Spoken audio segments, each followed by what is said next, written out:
교재는 7378페이지 한쪽 가로 2번 선지자 임무에 의한 사역.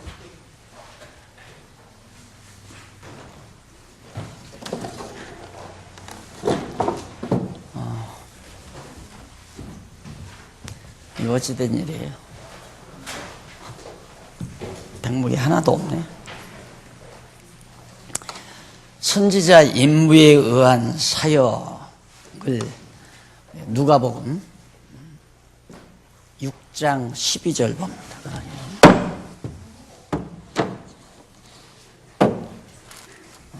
네네.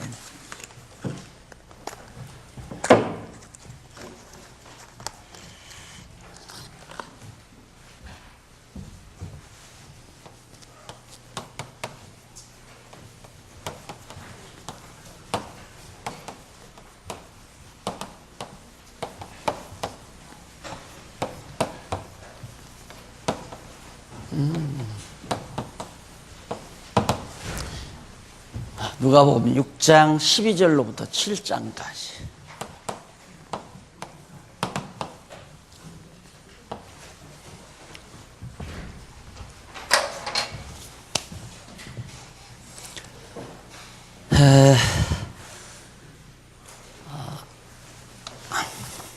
앞에 1절은 속죄주 임무, 죄를 속해 주시는 임무에 의해서 사역을 예수님께서 하시고요. 그 이유는 하나님의 아들이라는 사실을 우리에게 드러내기 위해서, 그러니까 하나님 아들의 임무에 의한 사역을 하기 위해서 속죄주 임무에 의한 사역을 하시고, 그 다음 두 번째로 선지자 임무에 의한 사역을 하신다, 그런 얘기가 됩니다.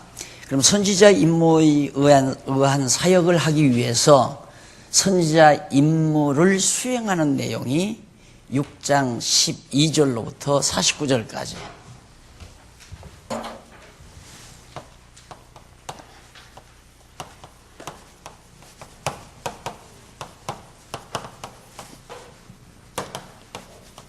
선지자 임무를 수행한다. 6장 12절로부터 49절.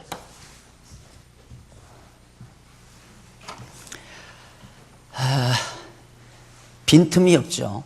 빈틈이 없는데 그 내용 가운데 12절로 49절 내용 가운데 12절로 19절까지는 제일 밑에 79페이지 제일 아래 부분에 보면 12절로 19절 거기 보면 12제자를 사도로 세우시고 여러 표적을 행하여 선지자 임무를 수행한다 하는 얘기입니다. 이제 선지자는 반드시 하나님의 말씀을 율법을 해석하고 또 앞을 내다보면서 예언해주고, 선지자가 하는 일이 그거예요.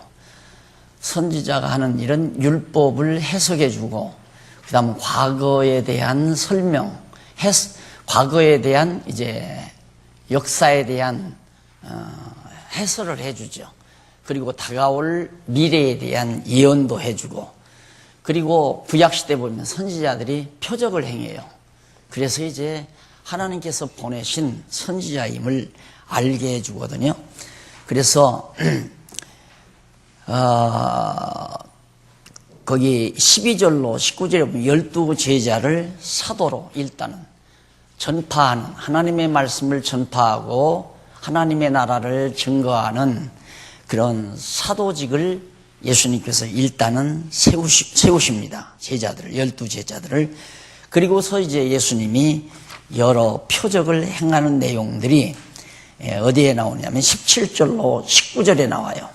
12제자의 이름을 아마 여러분들 과거 신앙생활하면서 교회에서 다 암기하라고 해서, 또 세례받을 때 12제자의 이름을 외워봐라, 이런 과제를 내서 아마 대부분 알고 계실 거예요. 뭐 외워도 그만, 외우면 더욱 좋지만 외우는 게 그렇게 뭐 큰 의미가 있는 건 아닙니다. 12제자를 세워놓으시고 17절로 19절 81페이지에 7381페이지 중간쯤 보면 17절로 19절 예수께서 12사도와 평지에 이르러 모여온 무리에게 여러 표적을 행하여 당신이 선지자임을, 하나님의 아들이심을, 선지자로서의 하나님의 아들이심을 증거하는 내용입니다. 거기 보면 이제 예수께서 표적을 행하는데 그 17절 성경 본문 한번 보십시다. 17절 성경 본문 보시면 예수께서 저희와 함께 내려오사 평지에 서시니 그 제자의 허다한 무리와 또 예수의 말씀도 듣고 병 고침을 얻으려고 유대 사방과 예루살렘과 및 두로와 시도노 해안으로부터 온 많은 백성도 있더라. 더러운 귀신에게 고난받는 자들도 고침을 받는지라.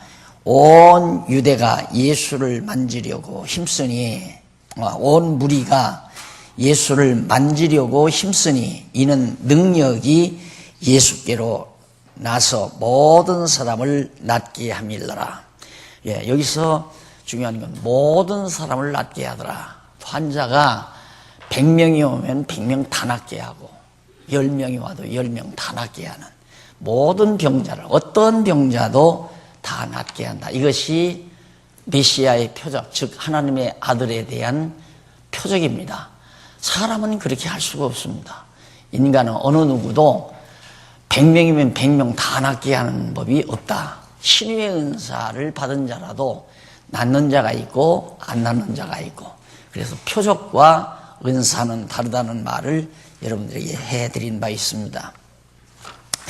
이렇게 해서 증거한 다음 20절로 26절에 보면 82페이지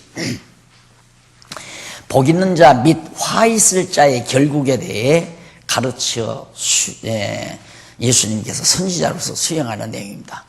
복 있는 자가 어떤 자이고 또 화를 받을 자가 어떠한 자인가. 요한계시록에 보면 3번의 화가 임합니다. 그러니까 그런 화를 입을 자가 누구이고 또 복을 받을 자가 누구인가 그러는데, 거기 보면 이제 가난한 자가 나오죠. 예수께서 말씀하시기를 가난한 자는 가라사대 가난한 자는 복이 있나니 했는데, 이 가난한 자라는 말이 거기 밑에 본문에 보면 밑에서부터 11번째 거기 보면 나우나라고 하는 헬라어가 나오죠. 그 가난하다, 이 가난한 이 말은, 가난한 자 이 말은 나우나라고 하는데, 이방 권력자들에게 정치적으로 토지나 재물을 수탈당하고 정치적으로나 사회적으로 억압을 받으며 살아가는 자들을 말한다. 그러니까 그 당시에 종교적인 유대교의 권력자들, 또 헤로드 왕의 언저리에서 권좌를 누리는 자들, 그러니까 로마 제국으로부터 헤롯 왕가가 왕권을 이렇게 수납을 받죠. 받아들여요. 그게 가짜 왕이에요. 진짜 왕이 아니고, 왜 나라를 전부 자기가 통치하는 게 아니고 세금 거두어 들여 가지고 로마 황제에게 상납하고 그다음 거기에서 마진 따먹고 사는 그런 치졸한 권력자들이 헤롯 왕가들입니다. 그러니까 그 헤롯 왕가에 비리부터 먹고 사는 권력자들과 종교 지도자들, 유대교 종교 지도자들, 이 사람들은 유대인들로부터 많은 뭐 성전세라든가 뭐 11조라든가 이런 것들을 전부 포탈해서 종교 지도자들이 부와 영화를 한껏 누리는 그런 아주 잔악한 자들이죠. 그런 사람들이 부한 자들이고, 가난한 자는 그들에게 억눌려 사는 서민 대중들, 그들을 가리켜서 가난하다고 한 겁니다. 자, 그래서 이런 가난한 자들은 참 복이 있다. 이제 이 세상의 유대 나라와 로마 제국 치하에서 살아가는 너희들은 이 나라에서 학대를 당하지만 이제 참으로 좋은 하나님의 나라가 이 땅에 왔으니까 가난한 너희에게는 복이 있다. 그런 얘기거든요. 그래서 그 복이라는 말이 거기도 보면 어떤 얘기냐면 바로 그 밑에 나오죠. 마카리오스라는 말이에요. 복이라는 말, 헬라어로. 그런데 그 말은 히브리어는 바라크라고 하는데, 언약된 메시아, 그러니까 구약에서 이미 언약된 메시아, 곧 하나님의 나라가 바로 복이다. 신령한 나라, 신령한 복, 이 하나님의 나라를 복이라고 그렇게 설명이 된 겁니다. 그러니까 가난한 자는 복이 있다, 그 말은 지금 현재 로마 제국 치하에 있는 유대왕국에서, 가짜 유대왕국에서 다 착취당하고 억눌림 당하는 서민 대중 여러분들은 하나님의 나라를 받게 된다, 그 말이에요. 가난한 자는 복이 있다, 그 말이. 그러니까 이걸 구체적으로 여러분들이 이렇게 자세히 배우지 아니하면, 아, 가난한 자는 복이 있나니, 이러면 돈 많은 사람들은 지금 움찔움찔하죠. 야, 그러면 나는 복이 없구나. 그래도 좋다. 돈 많으니까 좋다. 그러고 위안을 받을지 모르지만 그 말이 전혀 아니라 말입니다. 그 당시의 상황에서는. 그러니까 이렇게 여러분들이 하나하나 좀 힘이 들더라도, 좀 시간이 소모되더라도 정확하게 알고 넘어가셔야 여러분들이 진리를 지킬 수도 있고 여러분의 신앙의 흔들림이 없을 수도 있는 겁니다. 그 다음 24절로 26절 이쪽 83페이지에 나오죠. 예수께서 거짓 지도자들에게 화 있을 자의 여러 가지 결국에 대해서 가르쳐주는 내용이 24절로 26절에 나와요. 그러니까 아까 가난하다 이 말도 나왔지만 거기에 뭐 줄이고 목마르다, 이 다 똑같은 개념이에요. 그 가난한 것을 다른 빛깔로, 다른 개념으로, 다른 용어로 표현하는 것 뿐이죠. 줄이다, 의에 줄이고 목마르다, 이런 것도 다 가난한 것과 다 통용이 되지 않아요? 다 그렇게 통용된다 이 말입니다. 그러니까 예수님께서 팔복을 가리킨 내용이 이제 누가복음에서 이렇게 간단히 소개되는데, 이것이 모두가 다 하나님 나라를 유업으로 받을 자들이 복이 있는 자다, 그런 얘기를 해 주신 겁니다, 예수님께서. 그러면서 이제 화는 누가 받느냐? 권력자들. 물론 로마 제국은 두말할 것도 없고요. 로마 제국 황제에게 가서 손을 비비고 가서 권력을 이양받아 백성들을 늑탈하고 사는 헤롯 왕가와 그에게 비리부터 먹고 사는 그 요즘으로 말하면 관료들이죠. 이런 자들이 모두가 다 화를 받을 자들이다. 아마 이번 여름에, 이번 모임에 요한계시록 강의를 들어오면 이런 내용들이 아주 실감 있게 들리게 될 겁니다. 아, 그렇게 되겠구나, 그렇게 되는구나, 그렇게 되는구나. 지금 위에 현실 앞에도 나타나잖아요. 지금 종교라고 하는 탈을 쓰고 엄청난 재벌을 만들어서 살아가는 게 오늘 우리의 눈앞에 벌어지잖아요.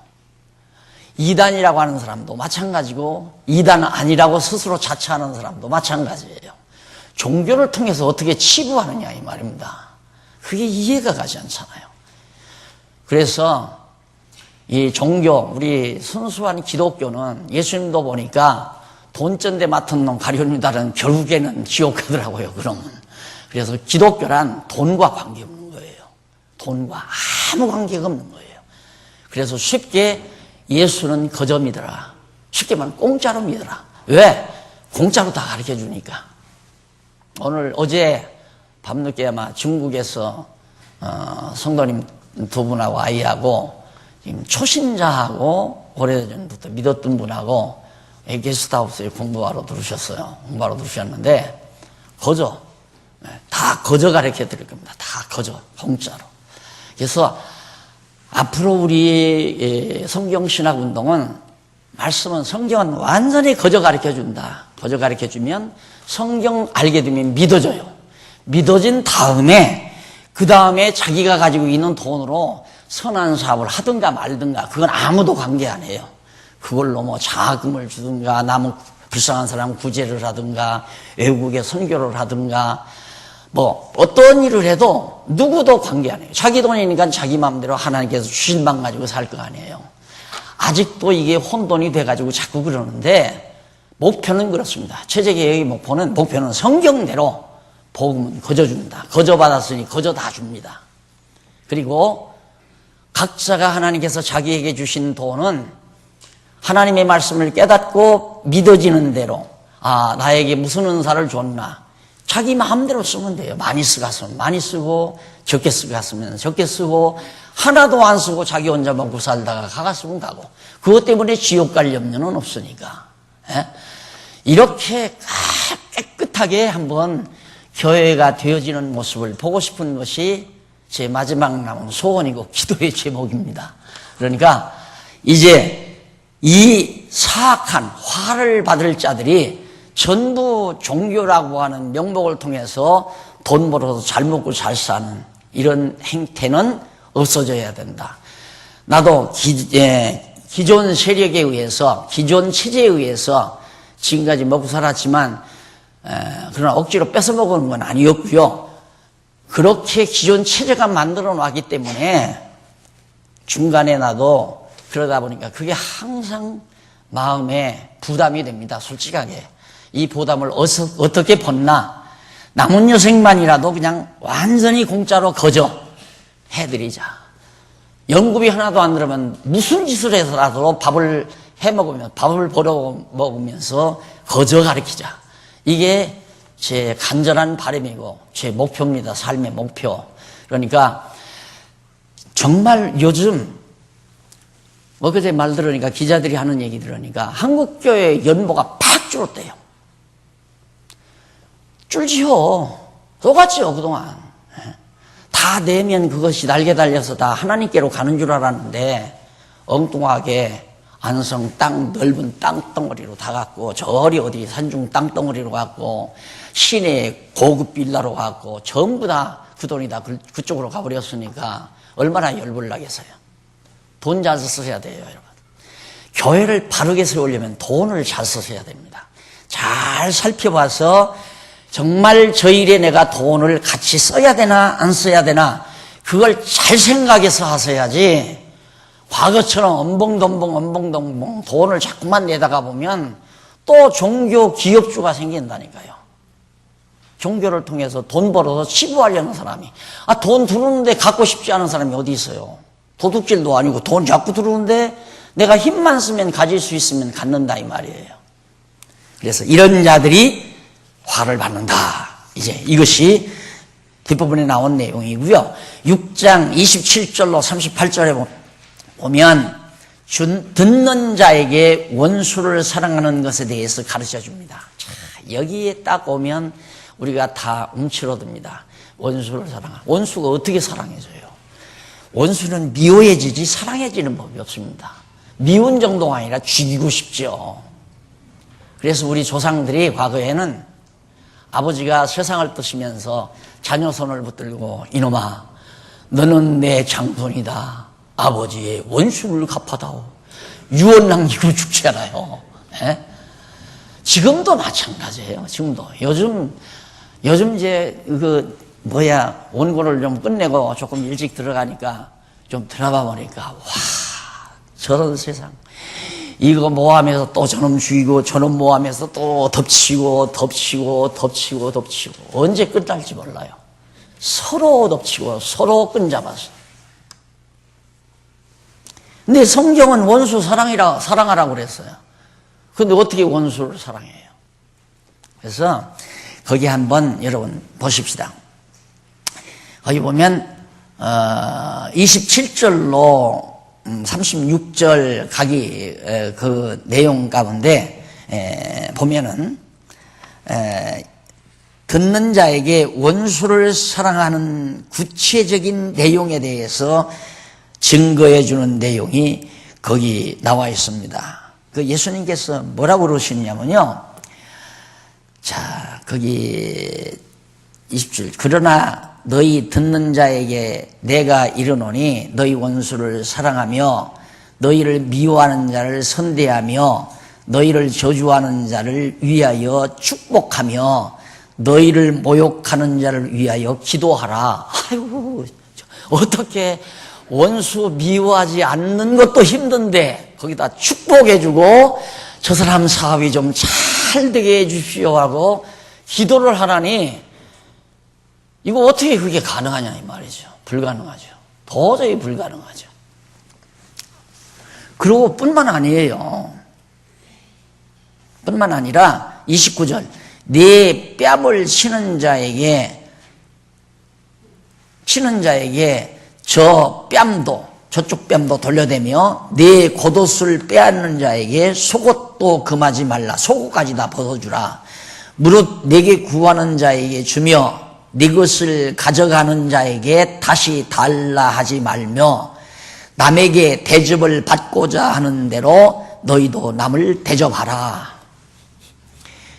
자, 이 성경 구절을 성도들에게 가리키면서 자기는 돈구멍 안 갚는 거예요. 돈꿔가고 안 갚아요. 지금 우리 교회 성도들 가운데 돈꿔가고 안 갚는 분들도 있고, 이 목사님들도, 이 한국교회 목사님들도 성도에게 돈꿔가면 갚을 생각을 안 해요. 왜? 여기 꿔주고 받을 생각하지 말라고 그랬으니까. 그리고 안 꿔주면 믿음이 아니라는 거예요. 돈 꿔달라면 돈을 꿔주어야, 봐라, 꾸고자 하는 자에게 거절하지 말라고 그러는데 돈 꿔줘야 되지 않느냐 이 말이죠. 이런 것들이 얼마나 오해가 돼서 성도들이 거기에 말려드는 거예요. 한번 어느 분이 그래요. 목사님, 누가 돈을 한 2천만 원 해달라고 하는데 날들어 해줄까요 말까요? 그러면서 어느 목사님이 해주라고 그렇게 얘기를 했다는 거예요. 2천만 원을 해주려고 보니까 암담하니까 날들어 물어요. 그래서 그 장로님한테 내가 그걸 왜 나한테 물어요?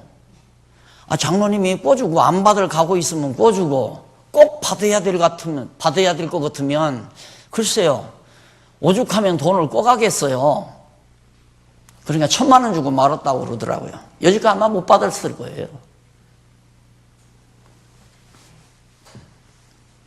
이거 아니지. 성경을 잘 모르면 그렇게 엄청난 결과를 낳습니다. 그게 뭐냐면 모두가 다 예수님 당신 자신이, 당신은 다 꾸고자 하는 자에게 다 준다, 다 주고 간다 이 말이에요. 겉옷 벗고 속옷만 입고 결국에는 십자가에 못 박히려고 그랬는데 속옷까지 다 벗겨가지고 제비뽑아 나누어 가졌잖아요. 당신에게 이루어질 일들을 미리 다 예수님께서 그렇게 말씀하신 거란 말입니다. 그러면서 뭐라 그러냐면 32절 대접하고자 하는 자에게 먼저 대접하고 이런 얘기 다 나오죠. 그러면서 32절 너희가 만일 너희를 사랑하는 자를 사랑하면 칭찬받을 것이 무엇이뇨? 죄인들도 사랑하는 자를 사랑하느니라. 죄인들도 자기 사랑하면 나도 사랑하게 되고 나 미워하면 나도 미워하고 그러는데 너희가 진짜 하나님 나라 백성이라면 너희 미워하는 자도 사랑해야 되고 원수도 사랑해야 되고 그들을 위해 축복해야 되고. 가능해요? 나는 천국은 못 가면 못 가지 그렇게 나는 할 수 없다고 나는 정말 그것 때문에 울었잖아요. 그것 때문에. 내 친구 놈 하나는 시내만 나갔다 들으면 팬티만 입고 들어오더라니까요. 너 왜 그렇게 팬티만 입고 왔냐 그러니까 거리에 가니까 어느 거리를 지나가니까 거지가 앉았더라는 거예요. 그래서 겉옷 벗어주고 하더니 임마 팬티 속옷도 벗어주라고 성경이 그러니 아이고 부끄러워서 어떻게 오라고 그러더라고요. 그러니까 그런 환경 속에서 제가 살았으니까 얼마나 제가 그런 거를 해보려고 노력을 했겠어요.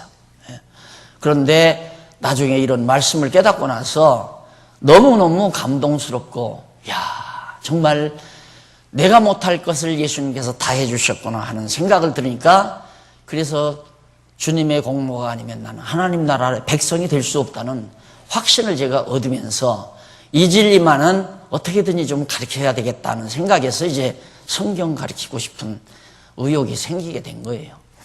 자, 그리고 그 다음에 이제 하나 문제가 생기는 게 뭐냐면 35절 봅시다.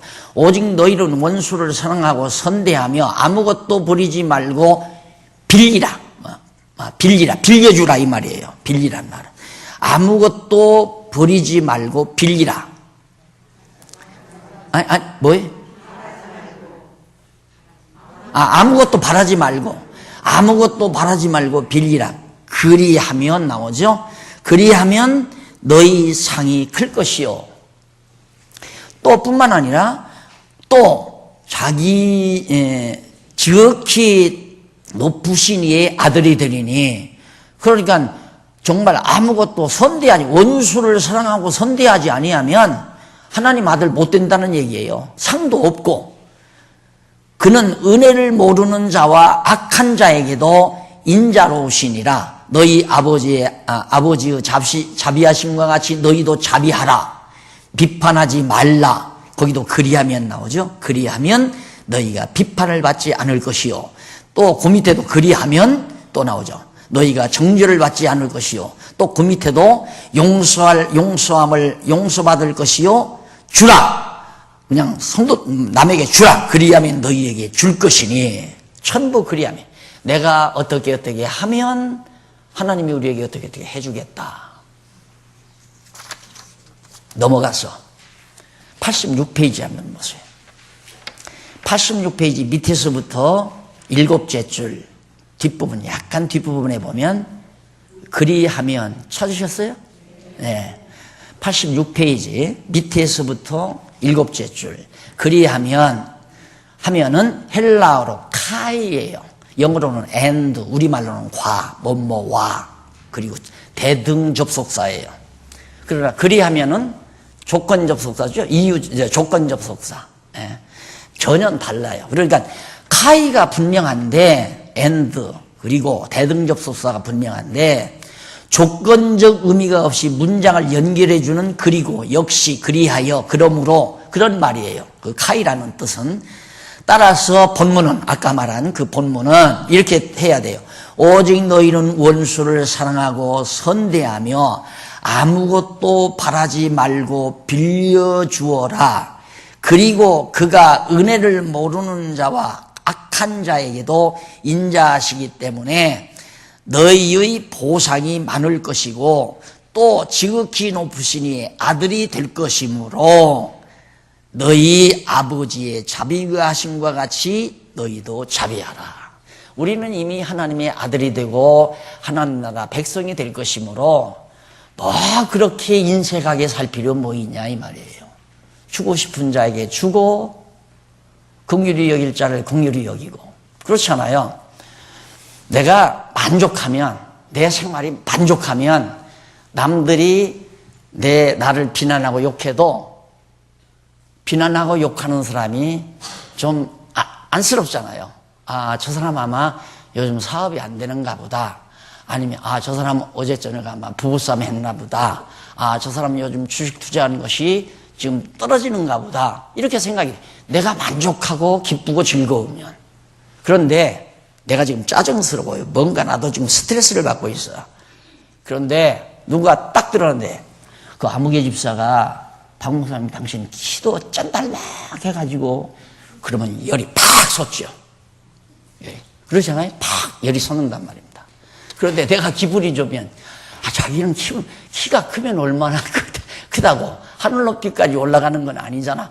그리고 자연스럽게 내가 받아들일 수 있죠. 여유가 있어진다 이 말이에요. 그러니까 예수님 가르치면 그 말이에요.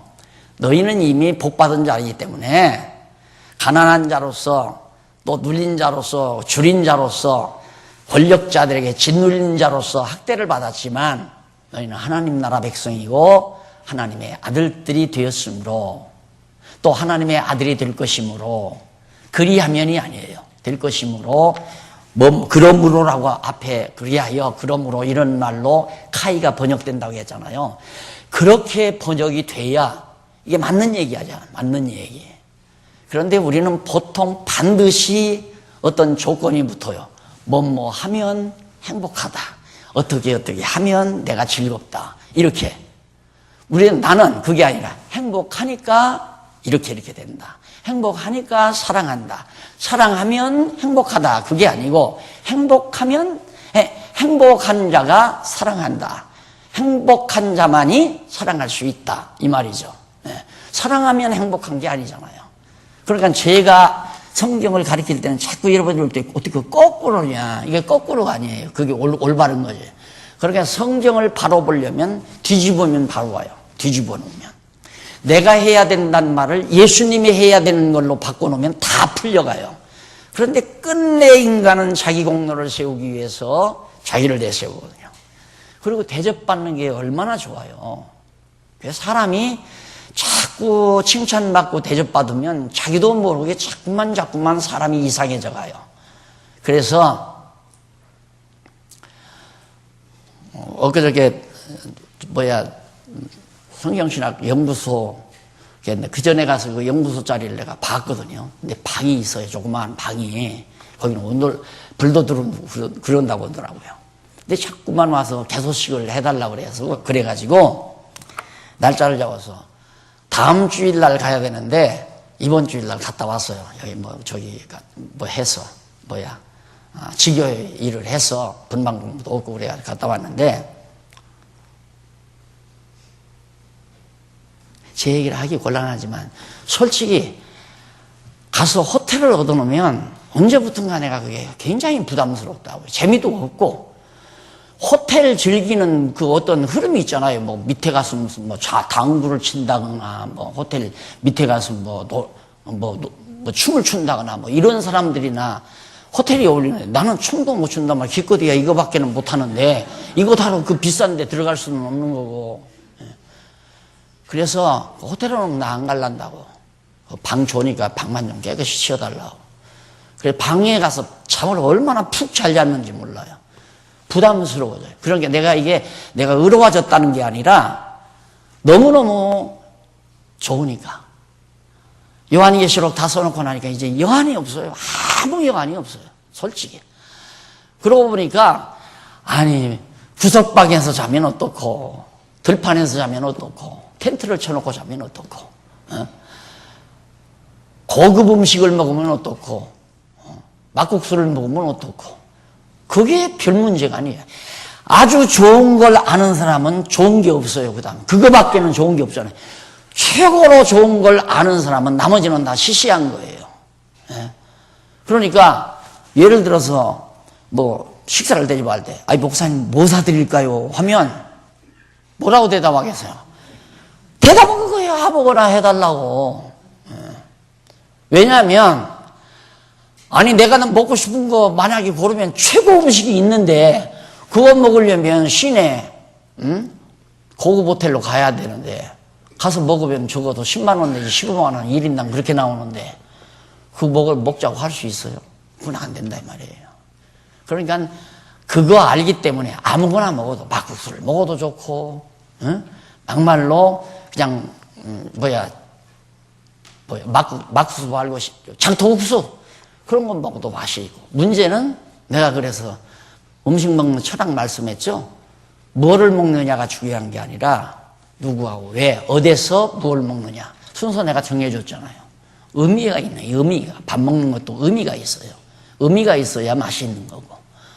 그래서 이 진리를 깨닫는 게 얼마나 사람을 바꾸고 노는 건가 그 생각을 늘 하게 되죠. 그러니까 우리가 어떻게 그리하면 하나님의 아들이 되고 상급을 받는 게 아니라 이미 상급받고 하나님의 아들이 될 것이므로 너희는 그냥 달라는 대로 주어라. 주고 싶으면 그 말이에요. 끝났죠? 그 다음 마찬가지로 37절로 38절 내용도 마찬가지예요. 그 다음 넘어가서 6장 39절로 49절에서도 여러 비유로 불의한 자에 대해 책망하며 가르쳐 수행하는 내용입니다. 여러 비유로 불의한 자에 대해서 책망하며 가르쳐 수행한다. 그러니까 여기 불의한 자는 건 누구냐면 종교 권력자들, 종교 지도자들이에요. 누가 그래요? 지난번 저 지방에 가니까 목사님 강론집을 보면서 공부를 하다 보니까요. 현대 교회 지도자들이나 이 당시의 교권주의자들이나 하나 다름이 없대요. 그렇게 보여서요. 공부 참 잘하셨네요. 똑같아요. 현대 교회 지도자들이나 종교 지도자들, 장로교, 감리교, 성결교 할 것 없어요. 내가 그전에는 내가 정말 부모님들하고 애써 이루어놓은 교회에서 쫓겨날까봐, 이단으로 쫓겨나갈까 봐서 목구멍 때문에 살살 피했는데 이제는 다 된 목숨 피할 것도 없고 다 똑같아요. 하나 다름이 없어요. 요즘 나만 이렇게 말하는 게 아니라 공부하러 온 목사님들이 다 그렇게 얘기를 해요. 총회 가에다 이자 판이다 이거야. 가에다 이자 판. 가에다 이자가 뭔지 알아요? 강아지판. 이쁘게 얘기하면 강아지판이다 이 말이야. 총회라는 게. 그걸 우리 성도들은 모르잖아요. 그래서 열심히 연보해서 노예비 내주고 열심히 연보해서 총회비 내주고 목사라면 그냥 죽을 못 쓰고 목사 잘못했다는 벌 받는다고 생각을 하고 목사 잘 받들어 섬기는 것이 무슨 큰 하나님의 일인 줄로 착각하고 그리고 우리 연구소가 하는 일이 그거예요. 목사 없이도 이제 성경 알게끔 성경을 공짜로 배우는 지금 일을 하려고 하는 게 우리 연구소가 하는 일 아니에요. 돈 안 들이고도 성경 공부할 수 있잖아요. 성경 텍스트 있지 이렇게 분명하게. 이 텍스트에 대한 참고서가 있지. 이 참고서 있잖아요. 이것 보고 참고서 보면 누구나가 다 알아요. 다 알게 돼 있어요. 깔끔하게. 근데 무슨 돈이 들어요? 안 그래요? 무슨 돈? 그렇게 여러분들 앞으로 우리 후진들이 교회를 진리를 시켜가지 아니하면 다 변해요. 다 변질해요. 자기도 모르게 변해져 가요. 그러니까 성경은 공짜로 배운다. 성경 알고 나면 믿음이 생긴다. 믿음이 생기면 자기 은사 자기가 알 거 아니에요. 아, 하나님은 나에게 왜 건강 줬나? 아, 장안중앙교회 잔디밭에 가서 불법을 하고 이 건강도 줬구나. 시간도 주고. 그것도 은사예요. 아무나 불 뽑는 거 아니에요. 또, 교회 가서 내가 물건 하나라도 제대로 바르게 치워놔야 되겠구나. 또, 자기가 좀 가리키는 은사가 있으면, 나도 내 후배들을 좀 데리고 같이 이 공부를 지도해 나가야 되겠구나. 지금 그 운동이 우리 교회에서 벌어지잖아요. 매주마다. 또, 수요일, 화요일, 금요일, 목요일, 이렇게 팀별로 와서. 거기 선생 없잖아요. 나는 이렇게 해놓고는 바쁠 줄 알았어요. 목사님, 여기 와서 좀 가르쳐 주세요. 여기 와서 좀 가르쳐 주세요. 하고. 이름도 안 불러요. 찾지도 않아요. 왜? 읽으면 다 알겠으니까. 거기서 모르는 것 좀 골라놨다가 된 문제 되면 날 부르든가 우리 교수님들 부르든가 불러서 세미나 해라 해도 한 번도 그래 본 적이 없어요. 그래서 됐다. 이제는 됐다. 그렇게 하면 돼요. 뭐 때문에 돈 들여서 공부해요? 교인 한 10여 가정, 교인들 한 10여 가정 앉혀놓고 한 식구가 거기다 목을 얹고 살려니까 교인들이 얼마나 많은 돈을 들여야 돼요. 엄청나게. 그러니까 11조 가지란 거예요. 그러니까 지난번에 미국에서 온 신 목사님 그러잖아요. 날들어. 교회 안 옵니다. 사람들 교회 안. 가기만 하면 돈 가져라고 하니 누가 가겠느냐 이거예요. 미국의 그 목사가 그래요. 가기만 하면 돈 가져라고 하니 아무도 안 간다 이거예요. 우리나라도 그 꼴이 됐죠 이제. 가기만 하면 돈 내라. 11조 내라. 이하다 내니까. 그래서 나는 가면 이제 돈 필요 없다고. 돈 내지 말라고 그러잖아요. 돈 내지 말라고. 제발 돈 내지 말라고. 이렇게 이게 확산이 안 되면 이대로 한국교회 잡으러 들어가 버려요. 그냥 잡으러 들어가요. 그래서 지금 진리에 대한 갈증을 느끼는 사람이 많잖아요. 이 산수광교회 교회 오라고 하는 건 교회 오라고 하면 죽어도 안 오더래요. 왜? 돈 내라고 할까 봐서. 그리고 자기네 교회로 오라고 할까 봐서 죽어도 안 가요 요즘에는. 그런데 성경신학연구소 딱 간판 걸어놓고 오픈 딱 하니까 첫날 8명이 새신자 전혀 알지 못한 새로운 사람들이 8명이 딱 몰려와가지고 지금 열심히 공부한대요. 내가 원래 그랬잖아요. 성경신학연구소는 전도기관이라고. 전도. 하나님 말씀 전파하는 기관. 이게 전도하는 방법이라고. 이게 성경신학연구소라 하니까 여기는 성경을 연구하는가 보다. 가니까 커피 거저주지. 아무 돈도 안 내지. 회비도 없지. 이름도 안 적지. 전화번호도 안 적지. 얼마나 좋아요. 전화번호도 적지 말고 이름도 적지 말라고 그랬어요. 그냥 가르치만 주라고. 가르쳐도 그냥 당신들이 가르치는 게 아니라 다 있잖아요. 스크린 놓고 그냥 자기들 딱 보고. 기독교 신앙 입문 하나 딱 듣더니만 땅을 치더래요. 여지껏 다 속았다고. 그러니까 우리 여기 지금 몇십 명 공부하시는데 이번 요한계시록까지 끝나면 더 배우려고 하지 말고 더 뭘 배우려고요? 더 배워서 뭐 하시게? 천지 도서관에 가면 책 태산처럼 많아요. 그걸 다 여러분 배워서 뭐 하시게? 머리만 복잡해져요. 깔끔하게 성경 알면 돼요. 그거 가지고 하나님 앞에 그러면 나는 남은 여생 어떻게 사나?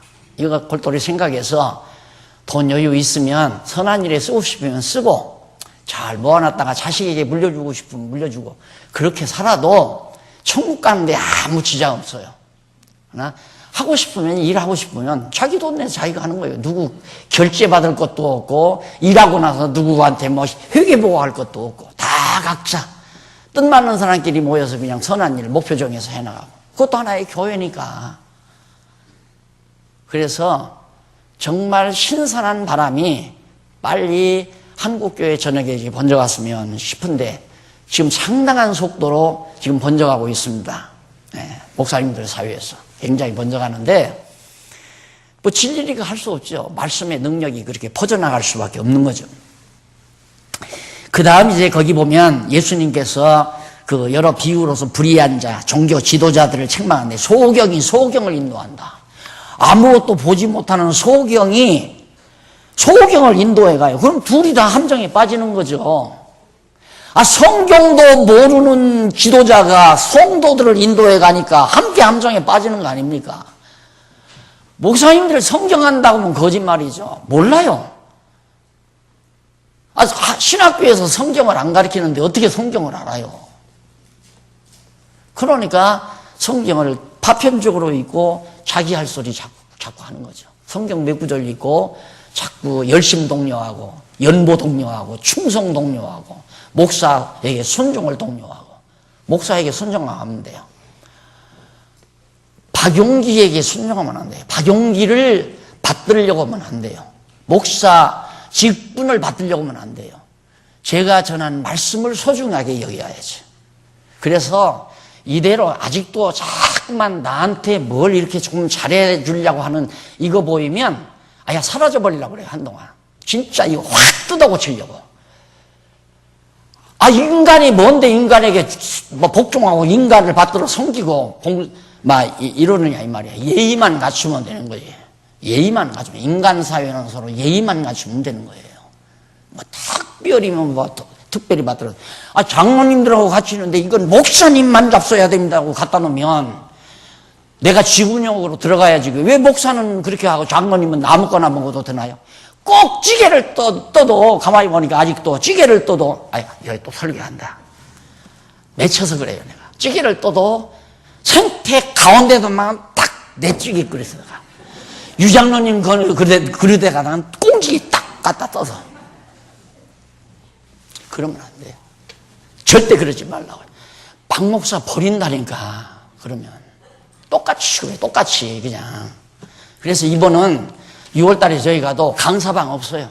강사방 없고 그냥 나도 장로님 텀박원에서 자고 김여숙이하고 같이 잡았댔자 별 볼 일 없고 그러니까 그냥 장로님들하고 같이 잘 거니까 똑같아요 다. 그리스도 안에서 제발 좀 교회 특권주의 만들어놔요. 다시 말해서 교권주의자들 만들지 말고 교회 귀족 만들지 말라 그 말이에요. 귀족. 그래서 저는 왜 연구실도 저것도 때려치워버릴까 싶은 생각이 요즘 자꾸 난다니까. 저 연구실도 가면 잘 해놨잖아요. 모사님들 오셔서 샤워도 좀 마음대로 하고 조용히 뭐 하고 왜 책 보고 연구해야 하니까 그래 했는데 남들 보기는 뭐 특별한 곳으로 알잖아요. 거기 한번 들어보면 무슨 기계를 아유 처음 봤다 여기. 그럴 때마다 야 이거 폐쇄해야 할란가 보다. 그저 책 보고 연구하려니까 조용한 거 택한 것 뿐인데 자꾸만 거기가 뭐 특별한 장소고 이렇게 생각하는 것 자체가 속상해요 솔직히. 넘어갑시다. 43절로 45절 예수께서 나무의 열매에 대한 비유로 나무 열매 보면 안다 이 말이에요. 결론을 보면 그 나무를 안다. 포도나무에서 엉겅퀴가 맺어지지 않잖아요. 감나무에서 돌감이 맺어지지. 사과나무에서 돌배가 열리는 것도 아니고 사과나무에서는 사과가 맺히고 배나무에서는 배가 맺히는 것처럼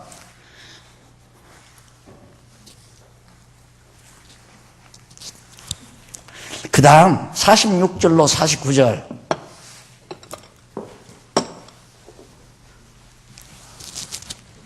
이제는 내가 저기서 내가 내 손으로 가지고 올라와야지. 미안해요.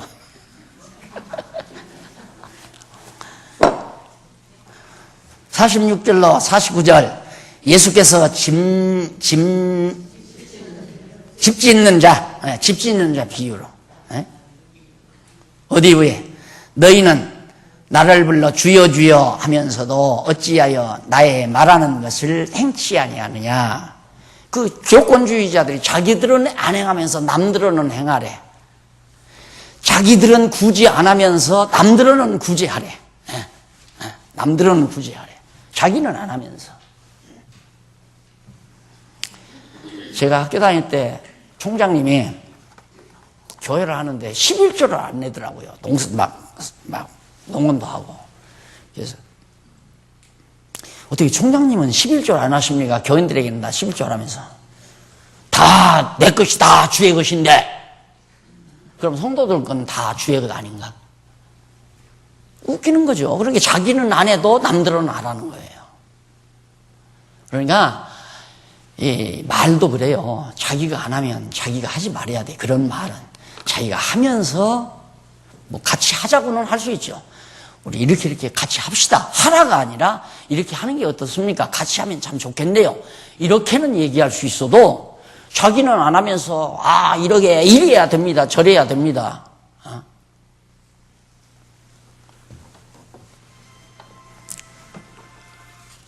하나님 말씀 우리가 깨닫고 그 말씀 토대 위에 집을 안 지면 모래 위에 지은 거니까 다 창수가 나면 다 무너져 버리고 마는 거죠. 하나님 말씀, 성경, 진리. 우리가 그러니까 우리 개혁교회는 종교개혁 이후의 교회는 권위가 성경권이에요. 성경권이. 성경 말씀 토대 위에 교회를 세워야 돼요. 그러니까 10명의 성도가 성경 말씀을 깔끔하게 잘 알면 튼튼한 교회예요. 아주 견고한 교회. 그 교회는 안 무너나요. 그 교회는. 우리는 이미 이 하나님의 말씀을 받았잖아요. 교제를 비롯해서 참고서까지 다 받았단 말입니다. 끝났어요. 참고서 요한계시록까지. 이거 가지면 성경 아는데 거의 불편함이 없어요. 이제 제가 할 일은 하나님께서 부르시는 날까지 혹시 빠졌든가 혹시 조금 잘못됐든가 그거 가다듬다가 이제 가려고 그래요. 우리 목사님들하고 이제 하나하나 찾아서 그거 가다듬다가 그렇게 가려고 하는데 이 교제 있고 불변의 진리인 교제가 있고 이거 읽으면 뭔 얘기인지를 모르니까 이거 알 수 있는 참고서를 제가 수십 년 일생을 걸쳐서 만들어 드렸잖아요. 지난번에는 이제 다 가르쳤습니다 하고 제가 은퇴를 했는데 이제 제가 말한 게 성경신학연구소를 은퇴한다면 제 임무는 다 끝났습니다 하려고 그래. 제 임무는 다 끝났습니다. 이제 성경은 이거 뭐 다 받은 거고 이거에 대한 구체적인 그리고 내가 이 성경 강론대로 가르치지 않은 건 여기다 다 기입을 해놓은 거고 또 여기 기입되지 않은 거 쓸데없는 소리 한 것은 다 뺐으니까 아직도 쓸데없는 소리가 있는 것은 여러분들이 좀 이해를 해주시고 이렇게 다 지우면 돼요. 이런 얘기는 안 써도 되는데 하는 거 지워도.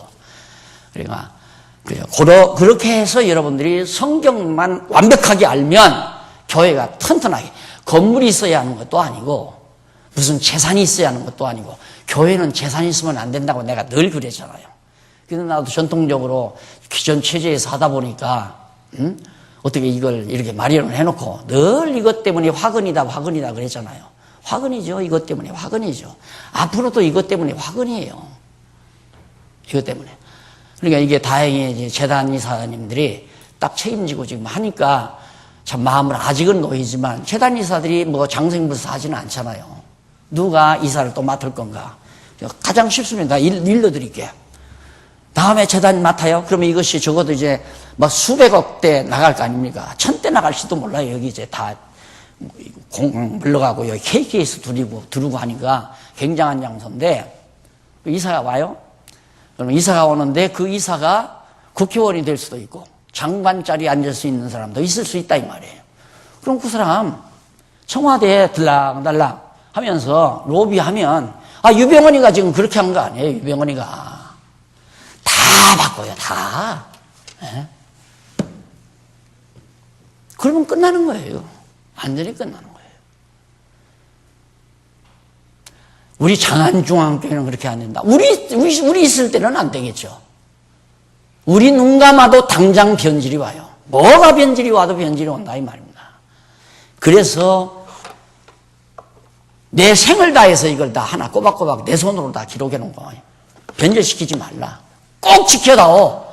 변질시키지 말고 꼭 지켜다오. 지키고 안 지키는 거야 이제 후대들에게 달려있지만 저만 제 마음은 그 마음은 가져야죠. 글쎄 몇 사람의 손을 붙들고 내가 부탁한다고 하고 마지막 눈 감을지는 모르겠지만 정말 쉬운 게 아닙니다.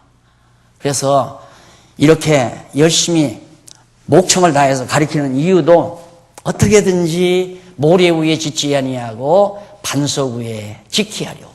로마 교회는 이건 이제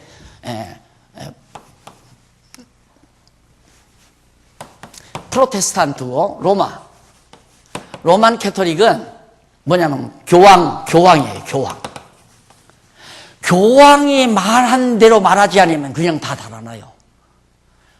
교황이 교서대로 가르치지 않으면 다 못 달아난다 이 말. 신부고 교주고 할 것 없이.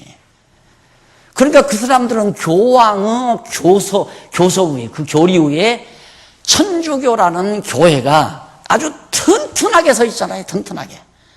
갈리지를 않아요. 그런데 우리 개신교는 종교개혁 하면서 성경을 모르니까 누구나가 자유롭게 연구의 자유를 줬어요, 연구의 자유. 연구의 자유를 준 건데 연구 자유를 뭘로 바꾸느냐면 아무 소리나 해도 된다. 아무 소리나 해도. 그렇게 생각을 한 거예요. 그러니까 성경 한 구절을 가지고 10명의 목사가 다 각각 다르다니까. 다 각각 달라요. 그러니까 모래알이죠. 다갈다갈 모래알들. 그 모래 위에다가 딱 세워놓으니까 그냥 풍랑 이런 게 다 무너나잖아요. 전부 다 무너나잖아요. 자, 그러면 연구. 그렇지. 성경을 모르니까 누구나가 연구를 해라. 그 말이에요. 연구하라고 그랬는데 지금까지 몰라. 그런데 우리는 알아. 성경이 무엇인지 알아. 그럼 어떻게 해야 되겠어? 이대로 해야 될 거 아니야, 이대로. 예? 누가 말해도 이대로 해야 될 거 아니냐, 이 말이에요. 그래야 이게 반석이 되지.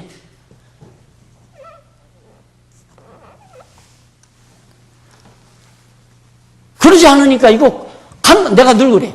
내가 만약에 목표를 다시 하면 3년에 끝내려고 그래. 3년에. 그래서 우리 교회에 등록하면 우리는 새벽기도는 없습니다. 아침에 일어나서 10페이지씩만 읽으시오. 10페이지씩만 매일. 그럼 3년이면 깔끔하게 끝나요. 30페이지 읽으면 1년이면 끝나요. 읽으면 다 하는데 읽으면, 성경 놓고 읽으면. 이 운동을 하려는 것이 성경신학 연구소예요.